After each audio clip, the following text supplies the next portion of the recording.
Hi అండి, good morning. ఏం చేస్తున్నారు? బ్రేక్ఫాస్ట్ చేశారా ఫ్రెండ్స్? ఇదిగోండి, నేనైతే మీకు ఒకటి చూపిస్తాను ఫ్రెండ్స్. మా చిన్నోడైతే ఇదిగోండి కలాకండ స్వీట్ అయితే చేస్తున్నాడు ఫ్రెండ్స్. అసలు మ్యాటర్ ఏంటంటే ఫ్రెండ్స్, నైట్ అయితే పాలు ఇరికిపోయాయి ఫ్రెండ్స్. అది ఏమైందంటే మా చిన్నోడు అప్పుడే కలాకండ చేయమని తెచ్చి పెట్టాడు. మార్నింగ్ చేస్తా ఉన్నా. ఇలా పొద్దున్న మా అమ్మ 7కి లేచి పనికి వెళ్ళిపోతుంటే ఫ్రెండ్స్, మా అమ్మ వెంట పడ్డాడు ఫ్రెండ్స్, నువ్వు చేస్తావా లేదా అని. అప్పుడు ఇంక నేను ఏం చేశానంటే ఆ పాలు తీసుకొచ్చి వీడినే ఇక్కడ స్టవ్ మీద నుంచి వాడితోనే కలిపించాను ఫ్రెండ్స్. మ్యాక్సిమం 30 గంట అయితే పట్టింది అనమాట అది కలపడానికి. లాస్ట్ ఇప్పుడే ఇగో లాస్ట్కి ఇలా రెడీ అయింది ఫ్రెండ్స్.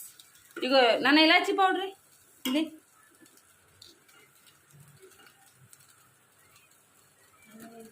చిన్నోడైతే ఇప్పుడు టేస్ట్ చేస్తున్నాడు ఫ్రెండ్స్. ఎలా ఉంది నాన్న?